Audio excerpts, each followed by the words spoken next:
जहाँ दया तहाँ धर्म है।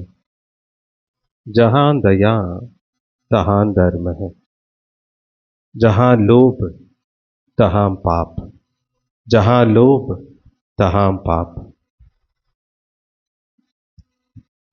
जहाँ क्रोध तहाँ काल है। जहाँ क्रोध तहाँ काल है। जहाँ क्षमा तहाँ आप। जहाँ क्षमा तहाँ आप। जब मैं था तब हरि नहीं, अब हरि है मैं नाही। सब अंधेरियां मिट गई, तब दीपक देख माही। तब दीपक देख माही. அன்பின் வடிவங்களே, ஆத்மஸ்வரூபங்களே,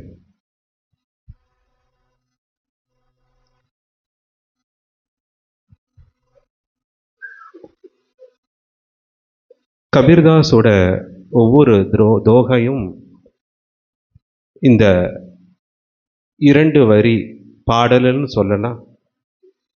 ஒவ்வொன்றும் அற்புதம், உள்ளர்த்தம் அடங்கியது, தெளிவான பாதையை மனித குலத்துக்கு வழங்கக்கூடியது. அத்தகைய ஒரு தோகை தான் இந்த வச்சனம், இந்த பாடல்னு சொல்லலாம். இதுக்கு என்ன அர்த்தம்னா, எங்க கருணை இருக்கோ அங்க தர்மம் இருக்கு. கருணை, அந்த கருணை கூட நிபந்தனையற்ற கருணையா மாறணும். எங்க கருணை இருக்கோ அங்க தர்மம் இருக்கு. எங்க பேராசை இருக்கோ அங்க பாவம் மட்டும்தான் இருக்கு. எங்க பேராசை இருக்கோ அங்க பாவம் இருக்கு. எங்க கோபம் இருக்கோ அங்க அழிவும் இருக்கு. கோபம் இருக்கிற இடத்தெல்லாம் அழிவு தான். ஆசை நிறைவேறல, அதனால கோபம் வந்தது. எதிர்பார்ப்பு பூர்த்தியாகல, அதனால கோபம் வந்தது. அதுவே வஞ்சகமா வன்மையா அந்த கோபத்தின் வெளிப்பாடு அழிவை கொடுக்குது.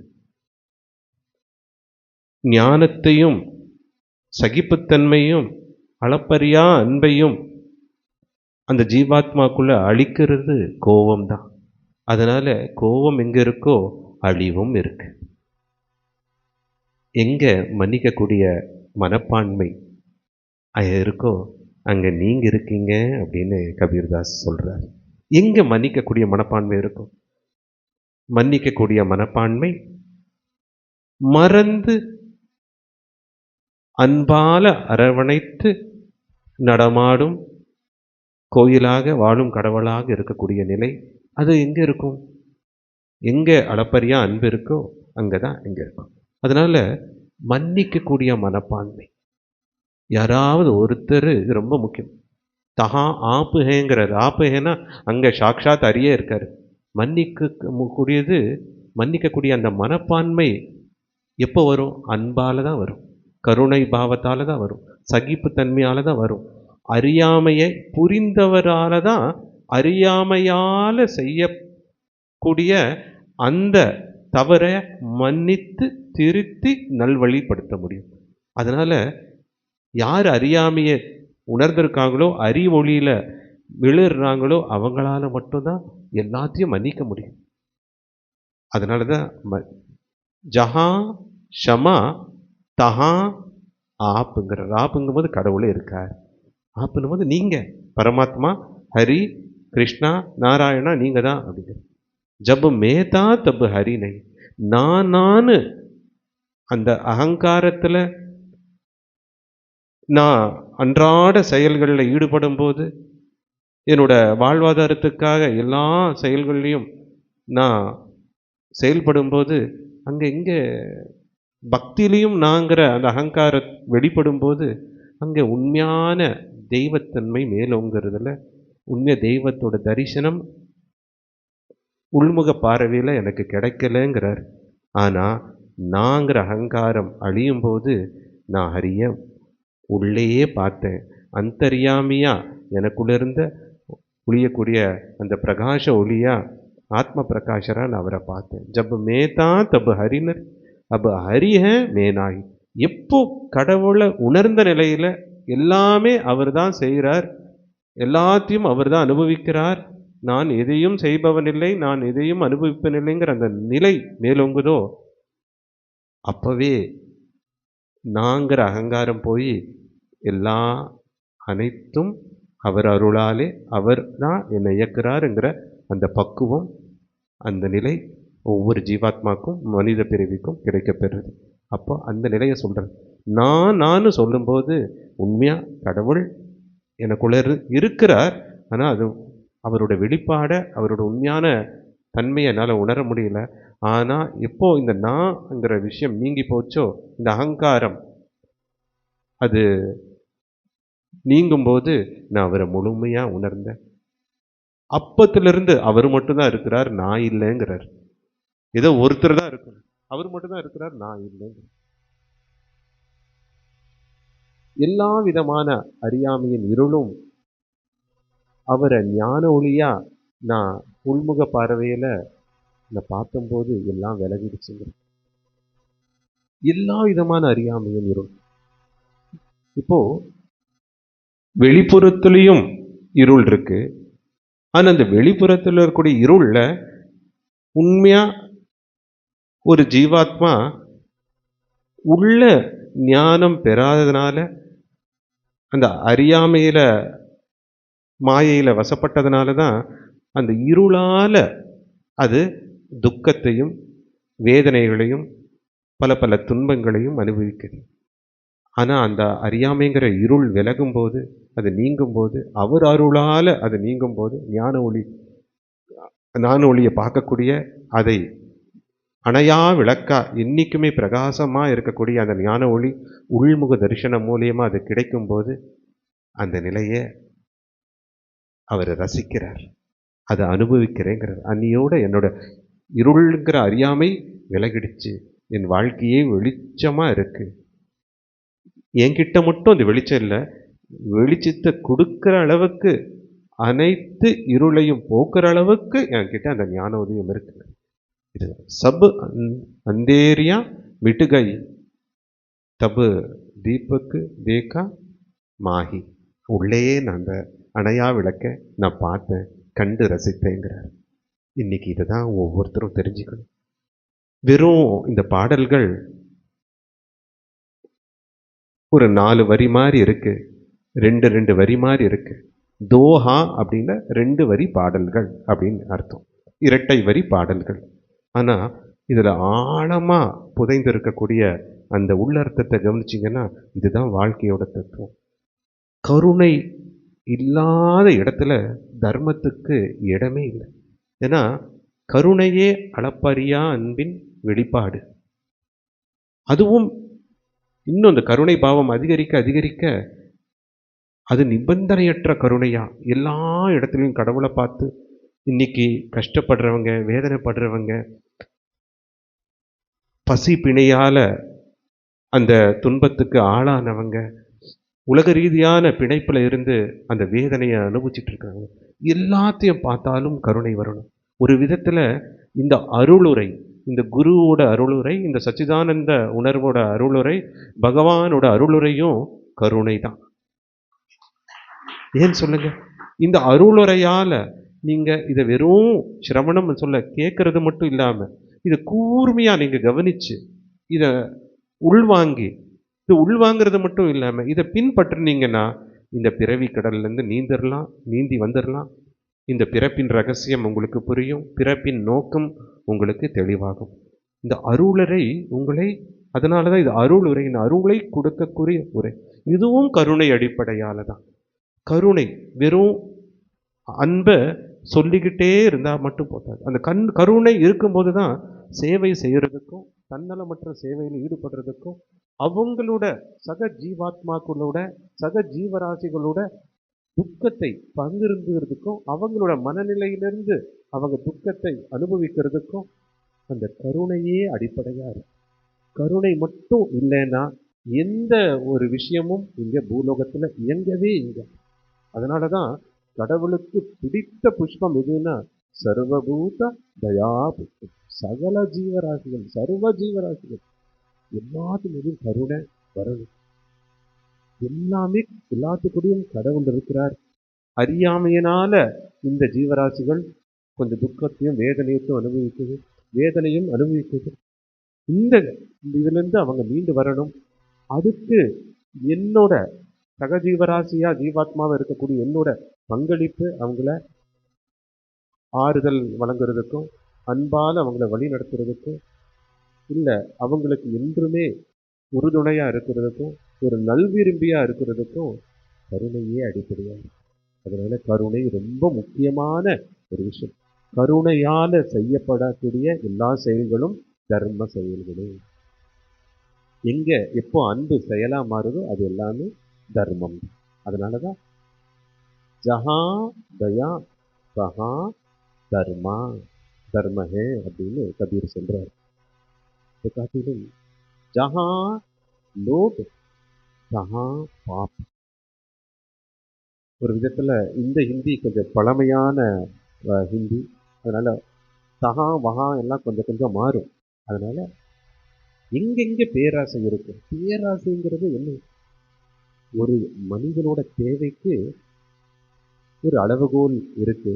அந்த அளவுகோலை மீறும் போது, எல்லாத்தையும் பார்த்து ஆசைப்பட்டு அதை அபகரிக்கணும்னு நினைக்கும் போது, தேவைக்கு மீறி பொருளை ஈட்டும் போதும், அந்த பொருள் தேவைக்கு மீறி இருந்தாலும் தான தர்மம் வழங்காத நிலையிலேயே அடுத்தவங்களோட சுகதுக்கத்துல ஒரு பங்களிக்காத நிலை, அந்த நிலையெல்லாம் வரும்போது இது பேராசை.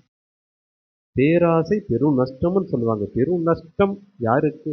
பேராசையில இருக்கக்கூடிய அந்த மனித பிறவிகளுக்கு தான் பெரும் நஷ்டம். ஏன்னா இந்த மனித பெரும் நஷ்டம்னு எது சொன்னாங்க அப்படின்னா, அந்த உணர்வுக்கு அர்த்தம் என்னன்னா, பெரும் நஷ்டம்னா ரொம்ப ஆசைப்பட்டு பொருள் தேவைக்காக ஆசைப்பட்டு பேராசைப்பட்டு அது கிடைக்கலன்னா நஷ்டப்படுவாங்க.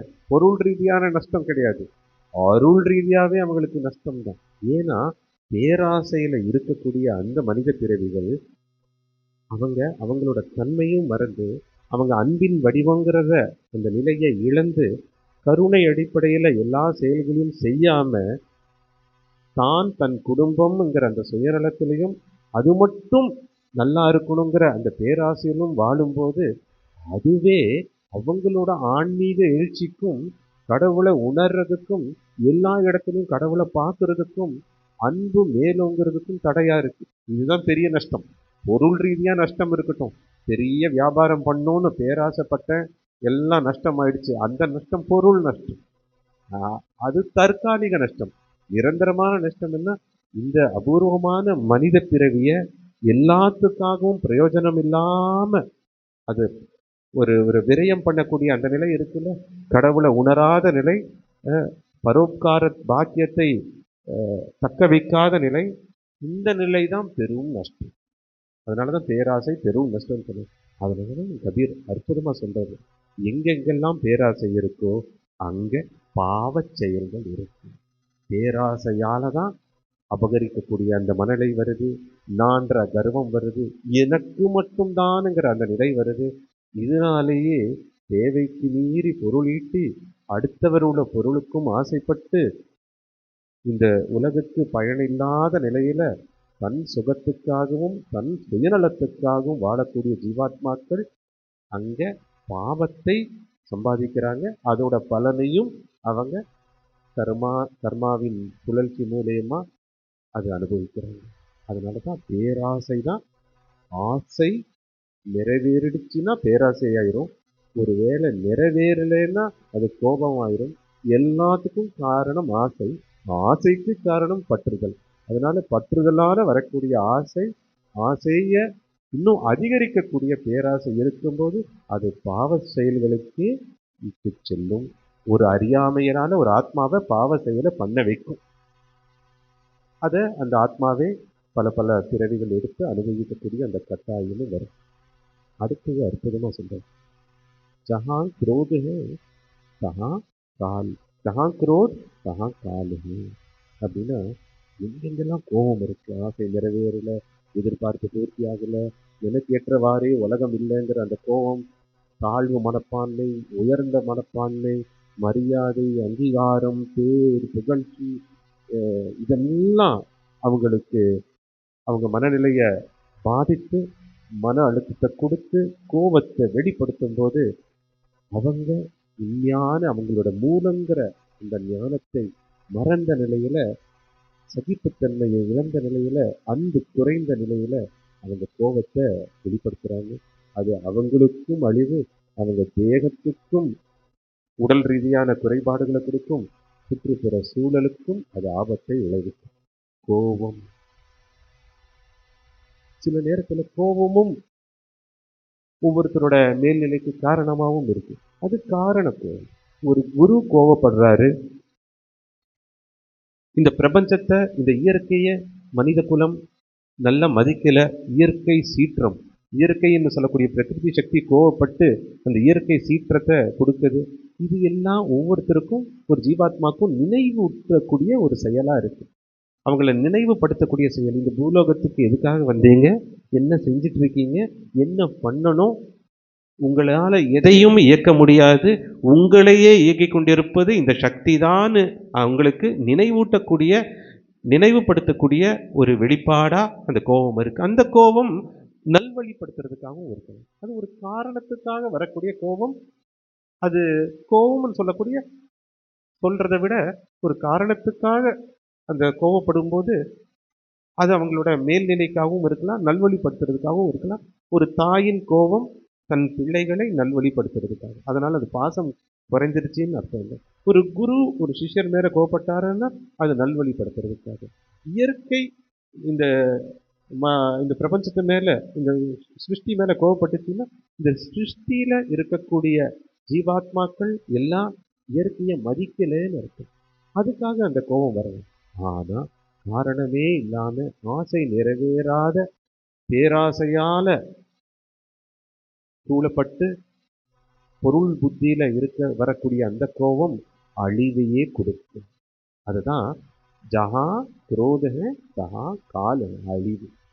அவங்களையும் அழிக்கும், இருக்க அருகாமையில் இருக்கக்கூடிய அந்த சுற்றுப்புற சூழல், அந்த குடும்ப உறுப்பினர்கள், குடும்பத்தை அவங்களையும் அழிக்கும். கோபத்தோட சக்தியை எல்லாம் அன்றாட பார்த்துருக்கோம். கோபத்தால தான் அறியாமையில நிறைய பேர் தவறு செய்கிறாங்க, இன்னொருத்தரை நிந்திக்கிறாங்க, துன்புறுத்துறாங்க, வருத்தத்துக்கு ஆளாக்குறாங்க. அவங்களோட மரணத்துக்கும் இந்த கோபமே, இன்னொருத்தரோட மரணத்துக்கும் கோபம் கூட காரணமா. கோபம் அது விநாசனம், அது அழிவக்கூடிய சமா, மன்னிக்கக்கூடிய. எப்போ மன்னிப்பீங்க? நீங்க எல்லாத்துக்குள்ளேயும் கடவுள் தான் இருக்கார். அந்த ஒரு ஜீவாத்மா மூலியமா எனக்கு கடவுள் சகிப்புத்தன்மையை கொடுத்திருக்கிறார். எதுவா இருந்தாலும் மன்னிக்கலன்ற அந்த விஷயத்த, மன்னிக்கக்கூடிய பக்குவமும் மனப்பான்மையும் எனக்கு இல்லைன்னா அது எனக்கு அன்பு இல்லைங்கிறது தான் அடையாளம். நான் அன்பின் வடிவமாயிட்டு என்கிட்ட சகிப்புத்தன்மை இருக்கும்போது அவங்கள மன்னித்து, அவங்கள அருளும் போது, அரவணைச்சு, அவங்களை நல்வழிப்படுத்தும் போது தான் இந்த பிணைக்கப்பட்ட பந்தம் உடைந்து ஆத்ம பந்தமா, அது தெய்வ பந்தமா மாறும். இல்லைன்னா யாரை மன்னிக்க முடியலையோ அவங்கள வஞ்சகம் தீர்க்க, அவங்களோடவே அந்த அன்றாட அந்த செய்யக்கூடிய தவறுகளுக்கு உண்டான அந்த பிரதிபலனை அனுபவிக்க, இல்லை அதை கொடுக்க ஒவ்வொரு ஜீவாத்மா பல பிறவிகள் எடுக்கக்கூடிய அந்த கட்டாயமும் வந்துடும். அதனால எல்லாத்தையும் மன்னித்து அருளக்கூடிய நிலை அது கடவுளோட நிலை. யாரால மன்னிக்க முடியும்? யார் எல்லாத்துக்கூடயும் கடவுளை பார்க்குறாங்களோ, எல்லாத்துக்கூடயும் கடவுள் தான் இருக்கார். ஏதோ அறியாமையலால் இந்த தவறை செஞ்சுருக்காங்க, ஏதோ துரோகம் செஞ்சிட்டாங்க, நம்பிக்கைக்கு பாத்திரம் இல்லாமல் விளங்கிட்டாங்க, இருந்தாலும் பரவாயில்ல, என் சார்பில் என்னோட அறிவொளியை வைத்து அளப்பரிய அன்பில் அவங்கள மன்னிச்சு விடுறேன். மன்னிக்கிறத விட மறந்துக்கிறது ரொம்ப விசேஷம். ஏன்னா உண்மையான மன்னிப்புங்கிறது மறக்கிறது தான். அவங்க செஞ்சதை மறந்து அவங்களோட சகஜமா பழகிறது தான் இது கடவுளோட நிலை, இது தெய்வ நிலை. இந்த நிலையெல்லாம் வரும்போது என்ன கிடைக்கும்? அது கபீர் தான் சர்வதமே சொல்றேன். இதெல்லாம் நான்ற ஒரு நிலையில இருக்க அகங்காரத்தோட வெளிப்பாடுல இருக்கும் போதுதான் இந்த தாழ்வு மனப்பான்மை, இந்த உயர்வான மனப்பான்மைலாம் வந்தது. இப்போ ஹரிங்கிற பரமாத்மா உள்ளிருந்து செயல்படும் போது இந்த நான் இல்லை. ஒன்னா நான் இருக்கணும், இல்லைன்னா அவர் இருக்கணும். அவர் தான் இப்போ இருக்கிறார். அதனால நாங்கிற கர்வம் இல்லைங்கிற அந்த உறுதியோட அந்த அந்த வச்சனத்தை அந்த பாடலை எல்லாத்துக்கும் சொல்லும். அதே சமயத்தில் இப்போ நாங்கிறது நான் இல்லை, உள்ள இருக்கிற கடவுள் தாங்கிற அந்த நிலையில ஒரு ஜீவாத்மா கடவுளை உணர்ந்த நிலையில அளப்பரிய அன்பின் வடிவமா நிபந்தனையற்ற கருணையில இருக்கோ, எல்லா இடத்திலும் கடவுளை பார்க்கக்கூடிய அந்த பாவம் வந்துடுச்சோ, அப்பவே எல்லா விதமான அறியாமையின் இருளும் நீங்கிடுச்சு. அப்போ அது அந்த ஆத்மாவே ஆத்ம பிரகாசனா ஜோதி பிரகாசனா அனைத்து இருளை நீக்கி அணையா விளக்கா பிரகாசமா அடுத்தவங்களோட இருளை நீக்கிறதுக்கும் அது தயாராயிடுச்சுங்க. இதை தான் அதில் சொல்றாரு. அப்போ அந்த நிலையில தான் ஒவ்வொருத்தர் இருக்கணும். கருணையோட ஒரு உண்மையான அர்த்தத்தை நம்ம ராமாயண கதை மூலியமா பார்க்கலாம். ராமாயணத்துல யுத்த காண்டத்துல யுத்தம் முடிஞ்சிடுச்சு. ஸ்ரீராமர் ராவணாசுரனை வதம் செஞ்சிட்டார். சீதையை பார்க்க, சீதாதேவியை பார்க்க ஸ்ரீராமர் போறார். கூடவே ஹனுமான் வானர சேனையெல்லாம் போறாங்க. சீதாதேவியை அசோகவனத்துல பார்க்குறாங்க. அப்போ சுற்றி இருக்கக்கூடிய அந்த அசுர பெண்களை, அந்த ராட்சசிகளை, சீதாதேவியோடு இருக்கக்கூடிய அந்த ராட்சசிகளை ஹனுமான் பார்க்குறார். மனக்கண்கால் பார்க்குறார். இந்த ராட்சசிகள்லாம் சீதாதேவியை எத்தனை துன்புறுத்தியிருப்பாங்க. அறியாமையால ராவணனோட கட்டளையை பின்பற்றி, ராவணன் கொடுத்த கட்டளையை பின்பற்றி அந்த துன்புறுத்திருப்பாங்க. திரிஜடே அப்படின்னு ஒரு ராட்சசி இருந்தாங்க. அவங்க மட்டும் ஒரு அம்மாவா சீதாதேவியை பார்த்துக்கிட்டாங்க. மீதி எல்லா ராட்சசியும் சீதாதேவியை, சீதா பிராட்டியை தொந்தரவு செஞ்சுட்டே இருந்தாங்க. நீ ராவணனை மனமுடிக்கணும், ராவணாசூரன் மூணு லோகத்தோட சக்கரவர்த்தி, திரிலோக சக்கரவர்த்தி, இந்த பாக்கியம் உனக்கு கிடைக்குமா, நீங்கள் பண்ணணும்னு அந்த ஒரு அவரோட ராஜா மேலே இருக்கக்கூடிய அந்த விசுவாசத்தால் சீதாதேவி, அப்பாவியாக இருக்கக்கூடிய சீதாதேவியை துன்புறுத்திட்டே இருந்தாங்க. அப்போது ஹனுமானுக்கு கோபம் வருது. சீதாங்கிற அம்மாங்கிற அந்த அம்மாவை இவ்வளோ புண்படுத்தியிருக்காங்களே, இவ்வளோ துன்புறுத்தியிருக்காங்களே அப்படின்னும் போது இவங்க எல்லாத்தையும் நான் கொன்னுருட்டுமா, நீங்கள் ஆணை பிறப்பித்தால், நீங்கள் சம்மதம் தெரிவித்தால் நான் இவங்க எல்லாத்தையும் வதம் செஞ்சிட்றேன் அப்படின்னு ஹனுமான் கோபத்தில் சொல்கிறார். அப்போ சீதா பிராட்டி, சீதாதேவி சொல்கிறாங்க, இதுக்கு என்ன அவசியம் ஹனுமான்? அவங்களோ அப்பாவி ராட்சசி பெண்கள். ராவணனோட ஆணையை பின்பற்றி அவங்க ராஜ தர்மத்தை, அது என்ன பண்ணணுமோ, ராஜா சக்கரவர்த்தி என்ன ஆணை கொடுத்தாரோ அவங்க அதை பின்பற்றிட்டு இருந்தாங்க, அதை நடைமுறைப்படுத்தினாங்க. அதுக்கு நீ இவ்வளோ பெரிய தண்டனையெல்லாம் கொடுக்கக்கூடாது, மன்னித்து அருள்வாயாக அப்படின்னு ஹனுமான் கிட்ட கேட்குறாங்க. ஆனால் ஹனுமானுக்கோ அந்த மனசு முழுமையாக சமாதானம் அடையலை. அவர் முழுமையான சமாதான நிலையை அவர் அடையலை. அதனால அவர் மறுபடியும் அந்த முகபாவத்திலேயே ஹனுமான் முழுமையாக என்னோட வாக்கை, என்னோட நான் கொடுத்த இந்த ஆணையை அவருக்கு திருப்தி அடையலேன்னு தெரிஞ்சு ஒரு சின்ன கதையை சீதா பிராட்டி ஹனுமானுக்கு சொல்கிறாங்க. இது ஹனுமானுக்கு அந்த கருணைங்கிறது எவ்வளோ பெரிய சக்தி. அந்த கருணை இருக்கும்போது தான் மன்னித்து மறந்து அந்த எல்லாத்தையும் மன்னிக்கக்கூடிய பக்குவமும் வரும். அப்படிங்கிறதுனால இந்த கதையை சொல்கிறாங்க. இந்த கதை சீதா பிராட்டி சொல்லும்போது சொல்கிறாங்க, ஒரு வேடன் ஒரு புலி வேட்டைக்காக வனப்பகுதிக்கு போனால், புலியை தேடி போனால், போகிற நேரத்தில் அவன்கிட்ட இருந்த அம்பு வில்லும் யதார்த்தமாக ஒரு ஓடையில் விழுந்து அது அவனுக்கு இல்லாமல் ஆயிடுச்சு. கால் தடக்கி விழுந்து அந்த வில்லும் அம்பும் தொலைஞ்சி போச்சு. இப்போ வில்லும் அன்பும் இல்லாமல் அந்த புலியை வேட்டையாட முடியாது. அந்த பயத்தில் அந்த புலியை தொடர்ந்தே அவன் போனான். ஆனால் புலி இவன் நிராயுத பாணி, இந்த வேடன் கிட்ட ஆயுதம் இல்லைன்றதுனால புலி இந்த வேடனை துரத்தி வந்துச்சு. உயிருக்கு பயந்து ஒரு மரம் மேலே ஏறினா அந்த மரம் மேலே ஏறும்போது தான் பக்கத்தில் இன்னொரு கிளையில ஒரு கரடி நல்லா தூங்கிட்டு இருந்துச்சு. அந்த கரடியை கூப்பிட்டு அந்த ஒரு பக்கத்தில் கரடி பார்த்தா கூட அந்த பயம் இருந்தது இந்த வேடனுக்கு. இந்த கரடியால் தன் உயிருக்கு ஏதோ ஆபத்து வருமோ அப்படின்னு. ஆனால் இருந்தாலும் அவன் அந்த கரடியை கூப்பிட்டு கை கூப்பி மன்றாடி வேண்டி ஒரு பிரார்த்தனையை வச்சான். என்னென்னா, தயவுசெய்து என் உயிரை எடுத்துடாத, அதே சமயத்தில் என்னை கீழையும் தள்ளி விட்டுறாத, என்னை சாப்பிட்றதுக்கு புலி தயாராக இருக்குது அப்படின்னு சொல்லி கரடி ஒரு உத்தரவாதத்தை, சத்தியத்தை அந்த வேடனுக்கு கொடுத்தது. நான் இருக்கும் வரை உன் உயிருக்கு எந்த ஆபத்தும் வராது அப்படின்னு ஒரு சத்திய பிரமாணத்தை அந்த வேடனுக்கு கொடுத்தது. ஆனால் புலி கீழே காத்துக்கிட்டே இருந்தது. எப்படியாவது இந்த வேடனை கொன்னுடணும், சாப்பிடணும்னு காத்துட்டே இருந்தது.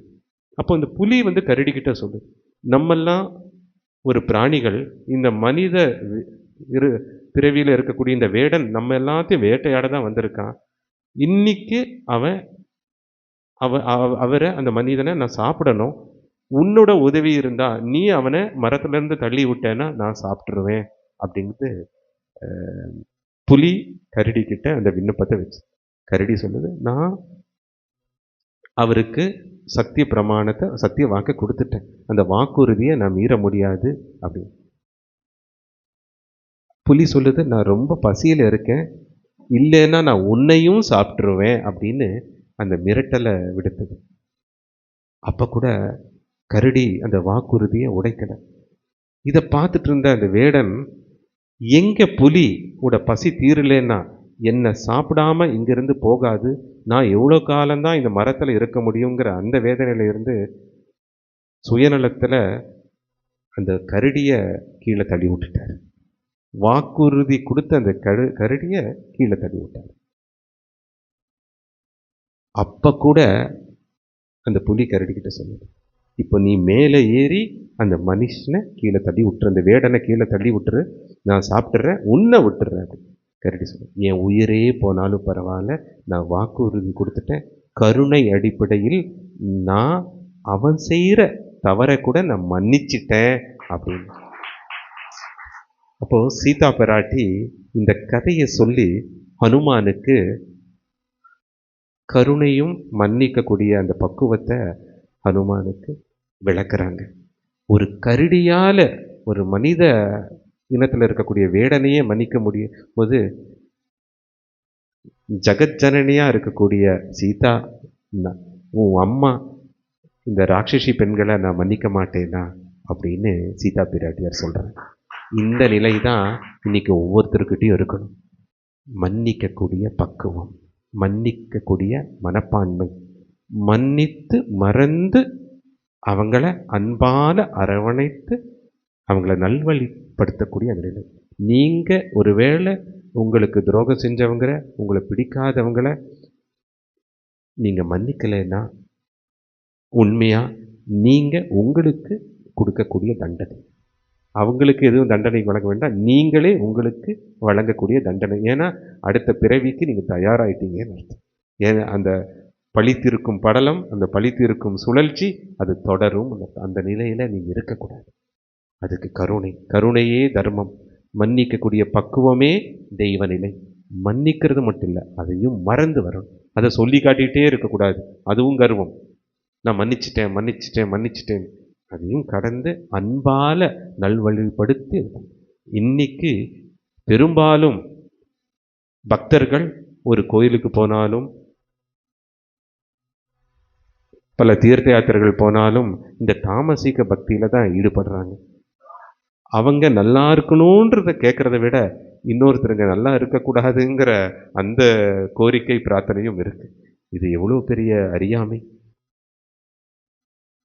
ஒவ்வொருத்தர் செய்த தவறுக்கு அவங்க எல்லா விதமான அனுபவத்தையும் அனுபவிப்பாங்க. அது இந்த இந்த பிரம்மாண்டம், அண்ட பிரம்மாண்டம், இந்த பிரபஞ்சம், இந்த கர்ம வினைங்கிற இந்த சுழற்சி, கர்ம விதி அவங்களுக்கு தேவையானது அந்தந்த காலத்தில் அது சரியாக அவங்களுக்கு வழங்கும். ஆனால் உங்களோட அன்பு வெளிப்படும் போது நீங்கள் அவங்கள மன்னித்து மறந்து அவங்கள நல்வழிப்படுத்துவீங்க, அன்பாலே அரவணைத்து நீங்கள் பண்ணுவீங்க. இதே ஒரு சம்பவத்தை, இதே ஒரு கதையை மகாபாரத காலகட்டத்திலையும் பார்க்கலாம். திரௌபதி தன் 5 குழந்தைகள் உப பாண்டவர்களை இழந்ததுக்கப்புறம் சின்ன குழந்தைங்க, இளைஞர்கள், அவங்கள தூங்கும்போது அஸ்வத்தாமன் ஒரு கோபத்தில் வெறுப்பில் துரியோதனனுக்கு கொடுத்த சத்தியத்தால் இந்த பாண்டவரோட வம்சமே இருக்கக்கூடாதுங்கிறதுனால தூங்குற குழந்தைகளை வெட்டி கொண்டுடுறாரு, வதம் பண்ணிடுறாரு. அந்த சடலமெல்லாம் இருக்கு. பாண்டவர்களுக்கு இந்த சம்பவத்தை ஒரு அதிர்ச்சியிலேருந்து மீண்டு வர முடியல. கிருஷ்ணரும் இருக்கார். திரௌபதி ரொம்ப வேதனைப்பட்டு தனக்கு இருந்த 5 குழந்தைகளும் போர் முடிந்து வெற்றியின் ருசியை அதை அனுபவிக்கிறதுக்கு முன்னாடியே இந்த ஒரு துன்பத்தையும் அவங்க அனுபவிச்சிட்டு இருக்காங்க. ஆனால் இருந்தாலும் திரௌபதியை சமாதானப்படுத்துறதுக்கு கிருஷ்ணர் சொல்றார், இதுக்கு தக்க தண்டனை அஸ்வத்தாமனுக்கு கிடைக்கும்னு சொல்லும்போது கூட அது அவங்க பொருட்படுத்தாம அவங்க ரொம்ப வருத்தத்தில் இருந்தப்போ அர்ஜுனனும் பீமனும் அவங்க கோபத்தோட ஆயுதத்தை எடுத்து கிளம்புறாங்க. போய் அஸ்வத்தாமனை கொன்னுட்டு வரோம். இந்த மாதிரி ஒரு மோசமான செயல், அருவெறுக்கத்தக்கக்கூடிய ஒரு செயலை, இந்த குழந்தைகளை கொல்ற பாவம், இந்த எண்ணம் எப்படி அஸ்வத்தாமனுக்கு வந்ததுன்னு தெரியல. இதுக்கு தக்க தண்டனை அவருக்கு பாடம் புகட்டணும், அவன் உயிரை எடுத்துட்டு தான் வரோம் அப்படின்னு அவங்க போகும்போது அவங்கள தடுத்து திரௌபதி சொல்றாங்க, அஸ்வத்தாமனுக்கும் ஒரு அம்மா இருக்காங்க. என்னோட 5 குழந்தைகள் இப்போ இல்லை, உயிரோட இல்லை என்னும்போது எனக்கு எவ்வளோ வருத்தம் இருக்கோ அந்த வருத்தத்தை அஸ்வத்தாமனோட தாய்க்கு கொடுத்துடாதீங்க அப்படிங்கிறாங்க. இது ஒரு கருணையின் வெளிப்பாடு. கருணை இருக்கிறதுனால தான் மன்னிக்கக்கூடிய மனப்பான்மையும், மன்னித்து மறந்து அவங்கள நல்வழிப்படுத்தக்கூடிய மனப்பான்மையும் வரும். திரௌபதி இதை பார்த்து கிருஷ்ணர் ரொம்ப சந்தோஷப்படுறார். திரௌபதிக்கு இந்த மனநிலை இருக்கு. இந்த மனநிலையே தெய்வ நிலை. சராசரி பெண்களுக்கு அந்த நிலை இருக்காது. அந்த எப்போ திரௌபதி தன் 5 குழந்தைகளும் எழுந்த கூட அஸ்வத்தாமனோட அம்மாவோட நிலையிலிருந்து பார்த்தாங்களோ, ஒரு குழந்தை இல்லாத ஒரு அம்மாவோட நிலை எப்படி இருக்கும், அந்த பாசம், அந்த வருத்தம், வேதனை எப்படி இருக்கும்னு அந்த அவங்களோட நிலையிலிருந்து பார்த்தாங்களோ அப்பவே கிருஷ்ணருக்கு புரிஞ்சுது, திரௌபதி எல்லாத்தையும் தாங்கக்கூடிய அந்த பக்குவம் வந்துடுச்சு. அதுக்கப்புறம் கிருஷ்ணர் அஸ்வத்தாமனுக்கு சாபம் கொடுத்தார். பல பல விஷயங்கள் அதுக்கப்புறம் நடந்தன. ஆனால் இப்போ மகாபாரத கதையிலே எடுத்துட்டோன்னா, குந்தி தேவி தன் 5 குழந்தைகள் பாண்டவர்களுக்கு நடந்த அத்தனை துரோகங்களையும் அசம்பாவிதங்களையும் அச்சுறுத்தல்களையும் கொலை முயற்சிகளையும் எல்லாம் மன்னித்து அவங்கள கௌரவர்களும் தன் சக குடும்பத்தினராக தான் பார்த்தாங்க. ஆனால் இந்த நிலை காந்தாரி மாதாக்கு தன் 100 குழந்தை இறந்ததுக்கப்புறம் அது எல்லாத்துக்கும் காரணம் கிருஷ்ணர் தான். அந்த கோபத்தில் மன்னிக்கக்கூடிய பக்குவம் இல்லாததுனால அவங்க கிருஷ்ணருக்கே சாபத்தை கொடுத்தாங்க. இது ஒரு விதத்தில் கிருஷ்ண லீலையா இருந்தால் கூட அந்த கோபத்தின் வெளிப்பாடு தானே அது. கோபம் அழிவை கொடுக்கக்கூடியது. மன்னிக்கக்கூடிய நிலை அது கடவுளோட நிலை. இதை தான் கபீர் அற்புதமாக இங்கே விளக்குறார். கருணையே தர்மத்தின் அடிப்படை, அன்பே கருணையின் வெளிப்பாடு, அன்பு கருணையின் வெளிப்பாடு. இதை தான் இன்னைக்கு ஒவ்வொருத்தரும் இப்போ எல்லாத்து மேலேயும் கருணை இருக்கும்போது, இன்னைக்கு நீங்கள் உணவு அருந்தும்போது ஒருவேளையாவது யோசிச்சிருக்கீங்களா, எத்தனை பேர் இந்த பசி பிணியால் கஷ்டப்பட்டுட்டு இருக்காங்க. நம்மளுக்கு இவ்வளோ ஊட்டச்சத்தான இந்த உணவுப் பொருட்கள் எல்லாம் கிடைக்குது, எத்தனை பேர் இது கூட கிடைக்காம வருத்தப்பட்டுட்டு இருக்காங்க, ஏங்கிட்டு இருக்காங்க. அந்த நிலையில் நீங்கள் இயங்கும்போது உங்கள் பொருள் தேவை எல்லாம் பூர்த்தி ஆனதுக்கப்புறம் இருக்கக்கூடிய பொருளை, உங்கள் உடலை, உங்கள் மனதை ஆத்மார்த்தமாக தன்னலமற்ற சேவையில் நீங்கள் ஈடுபடுத்துவீங்க. அந்த விஷயம்தான் உங்களுக்கு, அந்த ஒரு நிலை தான் உங்களுக்கு மோட்சத்தையும் கொடுக்க போகுது, ஜீவமுக்தி நிலையும் கொடுக்க போகுது. இல்லைன்னா அந்த நிலை கிடைக்கவே. சர்வபூத தயம், அந்த கடவுளுக்கு பிடித்த மலரே எல்லா ஜீவாத்மாக்களும் உருவாக்கிய அனைத்து படைப்புகளையும் நேசித்து கருணை அடிப்படையில் அனைத்து சேவைகளையும் செய்து அந்த சேவைகள் செய்யக்கூடிய அந்த பலனையும் துறந்தவர்களை கடவுளுக்கு பிடிக்கும். நீங்கள் உங்களுக்கு சில கடவுளோட வடிவம் பிடிச்சிருக்கும், பிடிக்காம இருக்கும், அந்த வேறுபாடு இருக்கும், விருப்பு வெறுப்பு இருக்கும். அதெல்லாம் கடவுளுக்கு பிடித்தவரா நீங்க இருக்கணும்னா கடவுள் உருவாக்கிய அனைத்துக்கும் நீங்க அந்த வாரி வாரி வழங்கணும். கருணை அடிப்படையில் எல்லா செயல்களையும் செய்யணும். அந்த பலனையும் துறந்த நிலையில் இருக்கணும். கடவுளுக்கு முழுமையாக எல்லாத்தையும் சமர்ப்பணம் செய்யணும். இந்த நிலை தான் அவருக்கு, இந்த மலர் தான் அவருக்கு ரொம்ப பிடிக்கும். சர்வபூத தயா புஷ்பம். பல மலர்களால் இன்னைக்கு லிங்கத்துக்கும் கிருஷ்ணருக்கும் எல்லாத்துக்கும் அலங்காரம் செய்யப்பட்டிருக்கு. இந்த மலர்களெல்லாம் வாடிரும். இதெல்லாம் கண்கள் பார்த்து ஆனந்தம் அடைகிறதுக்காக. ஆனால் வாடாத மலருங்கிறது அது தயா புஷ்பம், ஹிருதய கமலம். அந்த அளப்பரியா அன்பு ஹிருதயத்திலிருந்து அந்த கருணை, நிபந்தனையற்ற கருணைங்கிற அந்த மலரை நீங்கள் முழுமையாக கடவுளுக்கு சமர்ப்பிக்கும் போது அந்த நிலையை நீங்கள் அடைகிறீங்க. இதுதான் ரொம்ப முக்கியம்.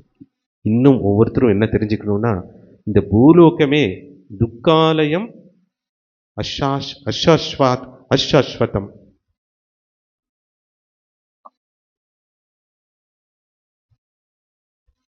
அசாஸ்வதம், அனித்தியம், அசுக்கம் லோகம்.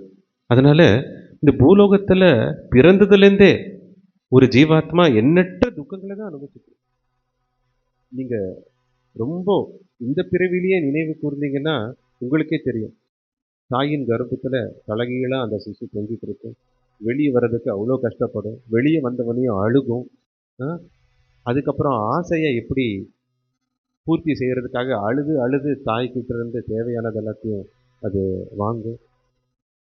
அதுக்கப்புறம் ஒரு இளமை பருவத்தில் அடையும் போது ஆசைகள் நிறைய வரும். ஆசையை அனுபவிக்கணும்னு அந்த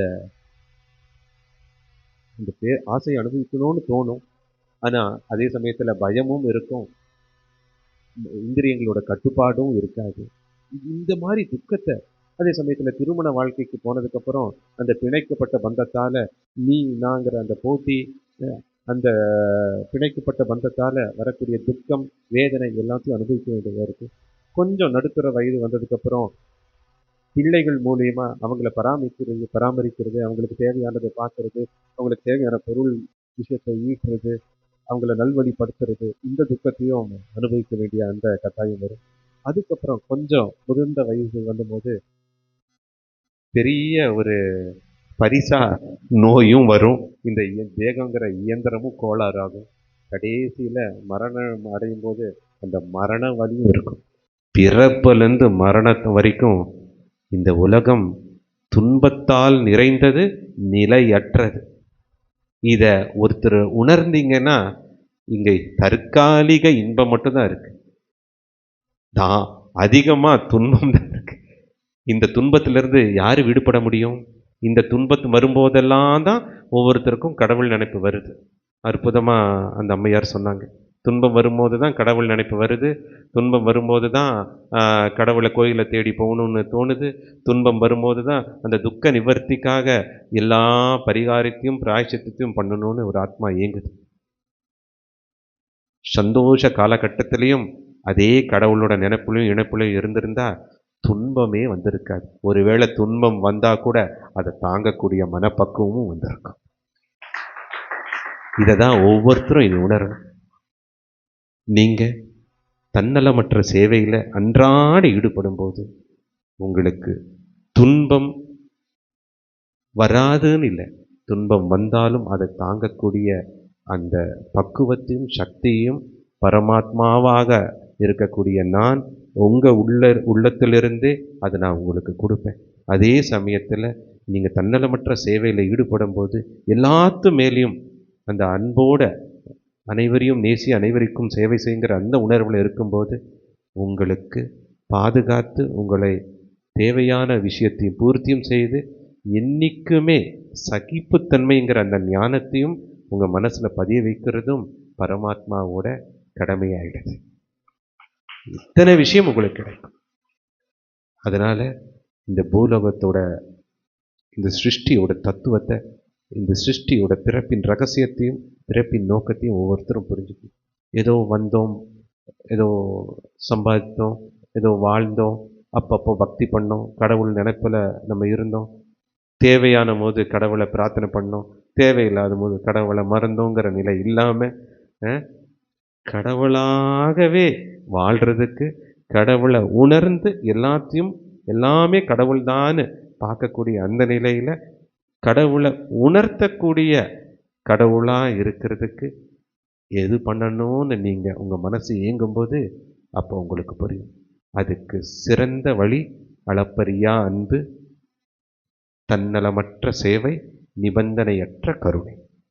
அதெல்லாம் நீங்கள் ஈடுபடணும். எதுவுமே உங்களது இல்லைங்கிறது உங்கள் மனசில் பதியணும்.